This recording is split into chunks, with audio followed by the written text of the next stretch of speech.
Jewelleries December 14న హన్మకొండకు వస్తుంది. First factory outlet.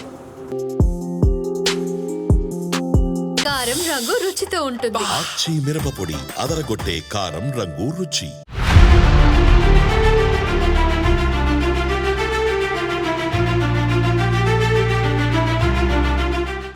Welcome to Aadan. నేను హరిత. అల్లు అర్జున్ విషయంలో కేసు చుట్టూ చాలా రకాల కోణాలు ఉన్నాయి. అయితే ఈ విషయానికి సంబంధించి అల్లు అర్జున్ అరెస్ట్పై అనేక అనుమానాలు ఉన్నాయని కూడా నేను నిన్న వీడియోలో చెప్పడం జరిగింది. అయితే ఆ అనుమానాలకి సంబంధించి కూడా కొన్ని విషయాలని మీ ముందు పెట్టే ప్రయత్నం చేస్తాను. మీ యొక్క అభిప్రాయాన్ని కూడా నాకు తెలియచేయండి. అయితే అల్లు అర్జున్ ఏ కేసులో అరెస్ట్ అయ్యారు, అసలు ఎందుకు అరెస్ట్ అయ్యారు అన్నది మొదటి నుంచి ఒకసారి గమనించినట్టయితే కనుక అల్లు అర్జున్ డిసెంబర్ 5వ తారీఖున పుష్ప 2 రిలీజ్కి సంబంధించి ప్రీమియర్ షోని డిసెంబర్ 4వ తారీఖున సంధ్య థియేటర్లో వేయడం జరిగింది తన ఫ్యాన్స్ కోసం. అల్లు అర్జున్ ఏ సినిమా రిలీజ్ అయినా కూడా తన యొక్క ప్రీమియర్ షోస్ని సంధ్య థియేటర్లోనే చూసుకోవడం ఫ్యాన్స్తో కలిసి 20 ఏళ్ల నుంచి తనకు ఒక ఆనవాయితీగా వస్తున్న అలవాటు అని చెప్పి అరెస్ట్ అయ్యి వచ్చిన తర్వాత కూడా తను చెప్పడం జరిగింది. అయితే ఈ అంశంలో ఇక్కడ సేమ్ అలానే పుష్ప 2 సినిమాను కూడా చూడడానికి డిసెంబర్ 4వ తారీఖున ప్రీమియర్ షో వాచ్ చేయడానికి సంధ్య థియేటర్కి వెళ్ళడం జరిగింది. దీనికి సంబంధించి అతను ఇవ్వాల్సిన ప్రయర్ ఇన్ఫర్మేషన్ని సంధ్య థియేటర్ యాజమాన్యానికి ముందుగానే ఇన్ఫామ్ చేయడం జరిగింది. అయితే సంధ్య థియేటర్ యాజమాన్యం కూడా చిక్కడపల్లి పోలీస్ స్టేషన్ పరిధిలో ఉన్న పోలీస్ స్టేషన్లో అక్కడ ఫిర్యాదు చేసి మాకు బందోబస్తు కావాలి, ఇలా మూవీ టీం అంతా కూడా వస్తున్నారు సినిమాని చూడడానికి, ప్రీమియర్ షోని చూడడానికి అని చెప్పి పోలీస్ యాజమాన్యం కూడా ప్రీమియర్ షో అయితే వేసుకోండి కానీ మూవీ టీం నుంచి హీరో కానీ హీరోయిన్ కానీ వస్తే మేము కంట్రోల్ చేసే పరిస్థితి లేదు అని చెప్పి చెప్పడం జరిగింది. అయితే ఈ విషయానికి సంబంధించి అక్కడ Hyderabad central zone deputy commissioner ఒక పత్రికకి వెల్లడించిన విషయం ఏంటంటే ఎన్డీటీవీ పత్రికకి ఒక నోట్ని రిలీజ్ చేశారు. అదేంటంటే మాకు ఇవాళ ఉన్న రద్దీ సందర్భంగా మేము దీనికి బందోబస్తుని ప్రొవైడ్ చేయలేము అని చెప్పి ఆ కమిషనర్ ఒక పత్రికకి తెలిపారనమాట. ఇలా ఈ విషయాన్ని మేము బందోబస్తుని ప్రొవైడ్ చేయలేము అని చెప్పి. ఇది ఎప్పుడు జరిగింది? ఇది మొన్న ఈ మధ్య ఇప్పుడు అరెస్ట్ అన్న సందర్భంలో ఆ కమిషనర్ చెప్పడం జరిగింది. అయితే ఇదిలా ఉంటే దీన్ని కాసేపు పక్కన పెడదాం. అసలు ఈ అరెస్టు ముందు నుంచి కూడా ముందు వెనుక జరిగిన పరిణామాలన్నీ మనం ఒకసారి అబ్జర్వ్ చేసినట్టయితే కనుక ఇక్కడ డిసెంబర్ 4వ తారీఖున ప్రీమియర్ షోకి అల్లు అర్జున్ అటెండ్ అయిన సందర్భంలో ఒక ఫ్యామిలీ మూవీని చూడడానికి వచ్చారు. మూవీని చూడడానికి వచ్చి అక్కడ రేవతి అనే మహిళ, తన కొడుకు ఒక చోట తన భర్త, తన పాప ఇంకొక చోట ఉన్న సందర్భంలో అల్లు అర్జున్ ఎప్పుడైతే థియేటర్లోకి ఎంట్రీ అవ్వగానే అక్కడ నుంచి వాళ్ళు అల్లు అర్జున్ని చూడాలి అన్న ఇంట్రెస్ట్తో పరుగులు పెట్టడం జరిగింది. ఇదే సందర్భంలో పరుగులు పెడుతున్న సిచ్యువేషన్లోనే వాళ్ళ ఫ్యాన్స్ అంతా కూడా అల్లు అర్జున్ని చూడాలన్న ఉత్సాహంతో ముందుకు పరిగెట్టినప్పుడు ఆ తొక్కిసలాటలో ఈ మహిళ తీవ్ర అస్వస్థతకి గురయ్యారు. అక్కడ బ్రీతింగ్ ఇష్యూ వచ్చేసి జనాలందరూ క్రౌడెడ్గా ఉన్నప్పుడు మనకు కూడా చాలాసార్లు ఫేస్ చేస్తాం ఇలాంటివి. అయితే తన కొడుకు ఎవరైతే ఉన్నారో ఆ కొడుకు కూడా ఇక్కడ తీవ్ర అస్వస్థతకు గురయ్యి గాయాలు కూడా అయినాయి తనకి. అంటే అక్కడ క్రౌడ్ అంతా కూడా అల్లు అర్జున్ వైపుగా పరిగెడుతున్న సందర్భంలో తను కింద పడిపోయాడు ఆ కొడుకు కూడా. సో అవి కూడా కొన్ని విజువల్స్లో మనం చాలా చూసాం. అయితే ఈ నేపథ్యంలో ఆవిడ హాస్పిటల్కి తీసుకెళ్ళడం జరిగింది. అయితే హాస్పిటల్లోనే కన్నుమూయడం కూడా జరిగింది. ఇలా జరిగిన సందర్భంలో అల్లు అర్జున్పై కేసు నమోదు చేశారు ఆ భార్య యొక్క భర్త. ఆ భర్త భాస్కర్ అనే వ్యక్తి, వాళ్ళ భార్య ఇలా చనిపోయింది, దీనికి పరోక్షంగా అల్లు అర్జునే కారణం కాబట్టి మేము అల్లు అర్జున్పై కేసు నమోదు చేశానని చెప్పి చిక్కడపల్లి పోలీస్ స్టేషన్లో కేసు నమోదు చేశాడు. ఏమని? అల్లు అర్జున్ కారణంగానే, అల్లు అర్జున్ అక్కడికి రావడం వల్లనే నా భార్య చనిపోయింది, మేము సినిమా చూడడానికి వెళ్ళిన నేపథ్యంలో అని చెప్పి వాళ్ళ భర్త కేసు ఫైల్ చేశాడు 105 సెక్షన్ కింద. 105 సెక్షన్ అంటే హత్యకి సమానమైన కేసు, కానీ హత్యలో స్వయంగా పాల్గొనలేదు అన్న అర్థం కూడా వస్తుంది. అయితే ఆ సెక్షన్ కింద కేసు నమోదు చేయడం జరిగింది. ఒకవేళ ఈ సెక్షన్ కనుక ప్రూవ్ అయితే 5 నుంచి 10 సంవత్సరాల వరకు అల్లు అర్జున్కి జైలు శిక్ష పడే అవకాశం ఉంటుంది. అయితే ఈ అంశంలో పోలీసులు ప్రవర్తించిన తీరుని ఇక్కడ ప్రతి ఒక్కళ్ళు గుర్తుపెట్టుకోవాలి. నేను ఎందుకు ఇన్నిసార్లు పోలీసుల తీరుని గమనించమని పదే చెప్తున్నానంటే, ఒకసారి ఈ 105 సెక్షనే కాకుండా 118 అనే సెక్షన్ కూడా పెట్టారు. అదేంటంటే స్వచ్ఛందంగా గాయపరచడం లేదా బాధ కలిగించడం అన్నది ఈ 118 కింద కూడా వస్తుంది. సో ఈ 2 కేసులు అల్లు అర్జున్పై నమోదు చేశారు పోలీసులు. అయితే దీనికి సంబంధించి 5వ తారీఖు సినిమా రిలీజ్ అయింది. 7, 8 తారీఖుల్లో థియేటర్ యజమానిని, అలాగే ఇక్కడ సెక్యూరిటీ మేనేజర్లని, జనరల్ మేనేజర్ని పోలీసులు అరెస్ట్ చేయడం జరిగింది.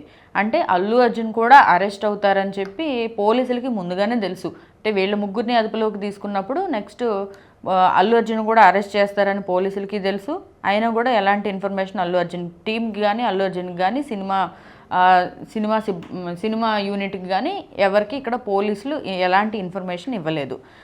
అయితే ఇక్కడ అల్లు అర్జున్ని అంత సడన్గా ఎందుకు అరెస్ట్ చేశారు అనేది ఒక్కసారి మనం పరిశీలించినట్టయితే కనుక అసలు అల్లు అర్జున్ షెడ్యూల్ ఎలా ఉంది అంటే, గురువారం అల్లు అర్జున్ని శుక్రవారం అరెస్ట్ చేశారు.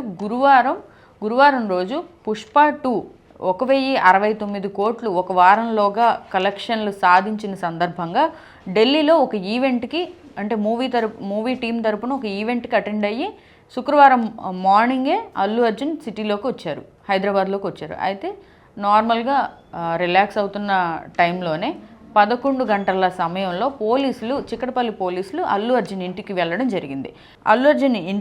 జరిగింది. అయితే అక్కడ వెళ్ళి మిమ్మల్ని అరెస్ట్ చేయబోతున్నాం అని చెప్పి పోలీసులు ఇలా మా కమిషనర్ ఎవరైతే ఉన్నారో మిమ్మల్ని అరెస్ట్ చేయమని నోటీసులు ఇచ్చారు, అరెస్ట్ చేయమన్నారు ఇమీడియట్గా అని చెప్పి అల్లు అర్జున్ని అరెస్ట్ చేయడం జరిగింది. అరెస్ట్ చేసిన నేపథ్యంలో అల్లు అర్జున్తో మాట్లాడినప్పుడు ఒక 2 నిమిషాలు టైం ఇవ్వండి, నేను షార్ట్లో ఉన్నాను, డ్రెస్ చేంజ్ చేసుకొని వస్తానంటే కూడా పోలీసులు లిఫ్ట్లో కూడా పైకి వెళ్ళడం జరిగింది.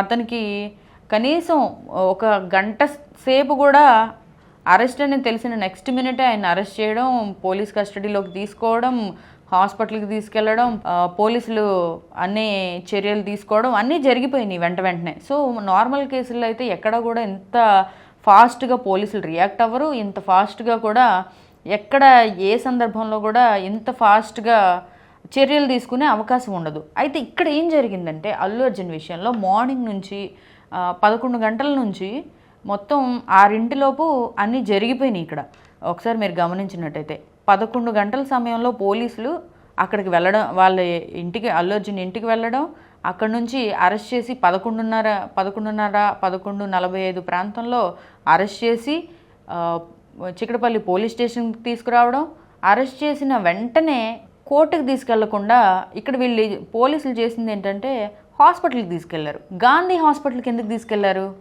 పోలీస్ స్టేషన్ తర్వాత కోర్టుకి కదా తీసుకెళ్లాల్సింది, కోర్టులో కదా హాజరుపరచాల్సింది. అంటే ఇక్కడ ప్రీ ప్లాన్డ్గానే అల్లు అర్జున్ అరెస్ట్ అనేది జరిగింది అని ఇక్కడ మనం గుర్తుపెట్టుకోవాల్సిన విషయం.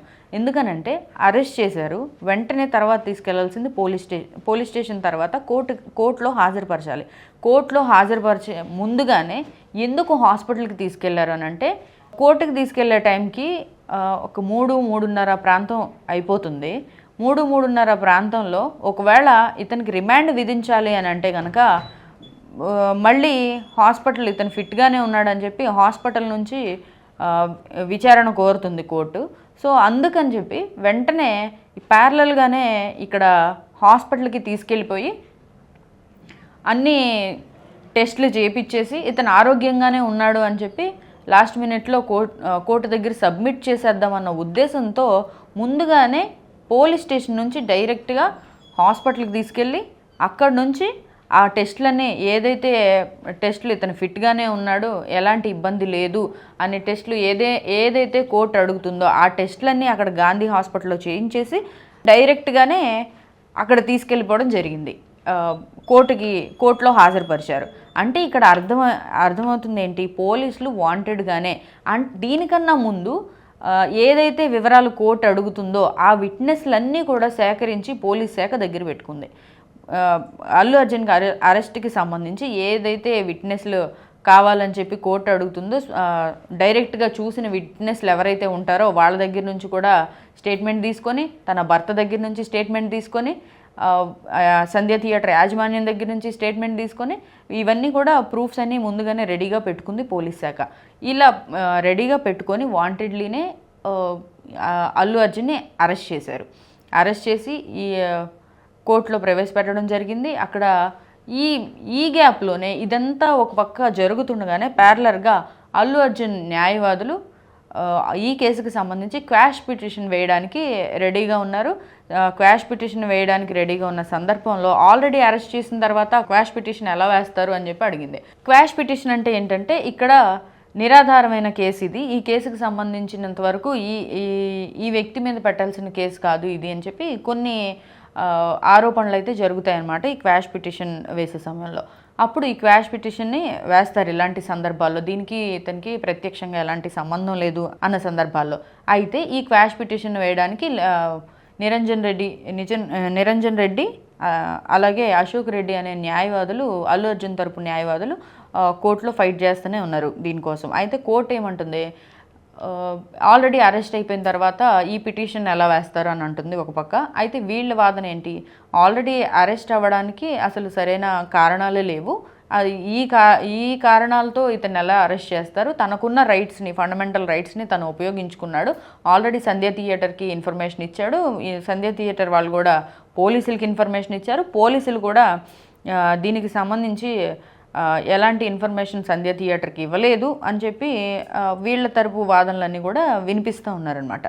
అయితే ఇక్కడ మనం అబ్జర్వ్ చేయాల్సింది ఏంటంటే, అల్లు అర్జున్ విషయంలో ఇంత ఫాస్ట్గా వితిన్ 6 అవర్స్లోనే ఇవంతా జరిగిపోయి అల్లు అర్జున్ని ఫైనల్గా ఆ క్వాష్ పిటిషన్ లాయర్లు కూడా వేసే, అడ్వకేట్స్ కూడా క్వాష్ పిటిషన్ వేసే సిచ్యువేషన్ లేకుండా క్రియేట్ చేసి ఆ టైం లేకుండా అల్లు అర్జున్ని రిమాండ్కి పంపించేశారు. ఇక్కడ ఇంత స్టోరీ జరుగుతుంది కదా, ఇదంతా ఒక ఎత్తు అయితే మళ్ళీ దీంట్లోనే పలు రకాల రాజకీయ కోణాలు ఇన్వాల్వ్ అయిపోయినాయి. అల్లు అర్జున్ అరెస్ట్ అవ్వగానే పలు రాజకీయవేత్తల నుంచి, సినిమా పండితుల నుంచి, సినిమా విశ్లేషకుల నుంచి, సినిమా రంగం నుంచి కూడా పలువురు రియాక్ట్ అయ్యారు వెంటనే. ఎవరైతే సెలబ్రిటీస్ ఉన్నారో అల్లు అర్జున్కి మద్దతుగా చాలామంది నిలిచారు. ఇక్కడ అదే మనం అల్లు అర్జున్ అరెస్ట్ చేసిన వీడియోస్లో కూడా మనం చూసినట్టయితే కనుక అతను మీడియా ముఖంగా కూడా, మీడియాని ఫేస్ చేసేటప్పుడు కూడా ఎప్పుడు నవ్వుతూనే వెళ్ళాడు అరెస్ట్ చేసినప్పుడు కూడా. ఎందుకంటే తనకు ఆ కాన్ఫిడెన్స్ ఉందన్నమాట, ఇక్కడ నేనే తప్పు చేయలేదు, డైరెక్ట్గా నేనేం చంపలేదు కాబట్టి దీంట్లోంచి త్వరగానే బయటకు వస్తానన్న కాన్ఫిడెన్స్తోనే అల్లు అర్జున్ కూడా వెళ్ళడం జరిగింది. కొన్ని వీడియోలు, దీనికి సంబంధించిన కొన్ని వీడియోలు కూడా చూసాం. అంటే అరెస్ట్ అయిన సమయంలో కూడా అల్లు అరవింద్ గారు కారులోకి బన్నీతో పాటు వెళ్ళడానికి రెడీ అయితే కూడా ఈ సినిమాకు సంబంధించి ఏ క్రెడిబిలిటీస్ వచ్చినా, ఏ మైనస్లు వచ్చినా కూడా నేనే నా భుజాల మీద ఎత్తుకొని మోస్తాను, మీరెందుకు, మీరు దిగిపోండి, నేను హ్యాండిల్ చేసుకోగలను అని చెప్పి అల్లు అర్జున్ గారికి, అరవింద్ గారికి చెప్పి ఆయన్ని కారు దింపేసి ఆయన ఒక్కడే వెళ్ళడం కూడా మనం చూసాం వీడియోస్లో.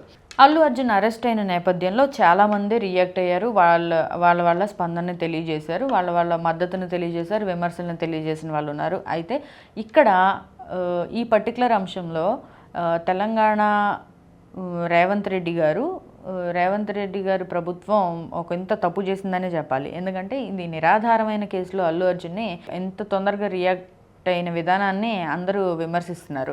ఎందుకంటే ఒక హీరోని, ఓకే ఒకవేళ అక్కడ నిజంగానే ఇతని నెగ్లిజెన్స్ వల్ల తప్పు జరిగింది అనుకోవడానికి లేదు, ఇతను ఇన్ఫర్మేషన్ ఇచ్చే అన్ని రకాల ప్రయర్ ఇన్ఫర్మేషన్స్తోనే అక్కడికి వెళ్ళడం జరిగింది అల్లు అర్జున్. అయితే వెళ్ళిన నేపథ్యంలో ఇది అతను అనుకోకుండా అక్కడ జరిగింది కాబట్టి ఇతనికి ఎలాంటి సంబంధం ఉంటుందని చెప్పి పలువురు దగ్గర నుంచి కూడా ఎదురైన ప్రశ్నలు. అయితే ఆర్జీవి కూడా కొన్ని ప్రశ్నలు సంధించాడు. గతంలో చాలా చోట్ల జరిగినాయి, వాళ్ళందరినీ అరెస్ట్ చేయలేదు, కానీ ఇప్పుడు అల్లు అర్జున్ని ఎందుకు అరెస్ట్ చేశారు, దీనికి సమాధానం చెప్పండి అని చెప్పి ఆర్జీవి కొన్ని ప్రశ్నలు సంధించాడు. అలాగే ఇలా రకరకాల వ్యక్తులు, సమాజంలో రకరకాల వ్యక్తులు రియాక్ట్ అయిన సిచ్యువేషన్ మనం చూసాం మొన్న అల్లు అర్జున్ అరెస్ట్పై. అయితే ఈ వాదనలని పరిగణలోకి తీసుకొని కోర్టు కూడా గౌరవ హైకోర్టు కూడా ఈ వాదనలు ఈ ప్రతివాదనలన్నీ పరిగణలోకి తీసుకొని ఈ మధ్యంతర బెయిల్ని ప్రకటించింది. ఇతనికి ప్రత్యక్షంగా ఇతను వాంటెడ్లీ అంటే కక్షపూరితంగానో లేకపోతే ఉద్దేశపూరితంగానో ఈ హత్య ఇతని వల్ల జరగలేదు కాబట్టి అనుకోకుండా జరిగింది కాబట్టి మధ్యంతర బెయిల్ని ప్రకటించడం జరిగింది. మధ్యంతర బెయిల్ తర్వాత ఒక 4 వారాల్లోపు ఇతని వాదనలు ఏమన్నా ఉన్నాయో వాటికి సంబంధించిన పూర్తి వివరాలు కోర్టుకి సబ్మిట్ చేసి కింద కోర్టులో బెయిల్ తీసుకోవాల్సిందిగా కోర్టు ఇతన్ని ఆదేశించడం జరిగింది. ఈ మొత్తం అరెస్ట్పై రకరకాల వాదనలు రకరకాల వ్యాఖ్యలు వినపడినప్పటికీ కూడా ఇక్కడ చర్యలు తీసుకోవాల్సింది. గతంలో కూడా ఇలాంటి సిచ్యువేషన్స్ చాలానే జరిగినాయి. అమ్మవారి జాతరలు అని చెప్పి, అలాగే పుష్కరాల సమయాల్లో జరిగినాయి, ప్రైవేట్ మీటింగ్లో జరిగినాయి, క్రికెట్ గ్రౌండ్స్లో జరుగుతుంటాయి. వీటన్నిటికీ వీళ్ళని ఒక సెలబ్రిటీని ఎవరినైతే చూడడానికి వెళ్తారో వాళ్ళని బాధ్యులు చేయడం కరెక్ట్ కాదు అని చెప్పి రకరకాల కోణాల నుంచి కూడా వినపడడం జరిగింది. అయితే ఇక్కడ చర్యలు తీసుకోవాల్సింది ఎవరు? ఫైనల్గా ప్రభుత్వాలే చర్యలు తీసుకోవాలా, లేకపోతే పోలీసులు చర్యలు తీసుకోవాలా, లేకపోతే వ్యవస్థలు కరెక్ట్గా ఉండాలా? ఇక్కడ ఈ నెగ్లిజెన్స్ అనేది ఆ ఒక్క వ్యక్తి ఒక్కటిది కాదు, ఇక్కడ అన్ని వ్యవస్థలకి సంబంధించిన ఇష్యూ కాబట్టి ఇక్కడ ఏ సంస్థకి సంబంధించిన డెసిషన్స్ వాళ్ళు తీసుకొని పక్కాగా ఎవరి పనులు వాళ్ళు చేస్తే ఇంతవరకు ఈ విషయం రాదు అనేది అయితే ఇక్కడ అందరం గుర్తుపెట్టుకోవాల్సిన అంశం. ఈ వీడియో మీద మీ అభిప్రాయాన్ని కామెంట్ రూపంలో తెలియజేయండి. Thank you so much.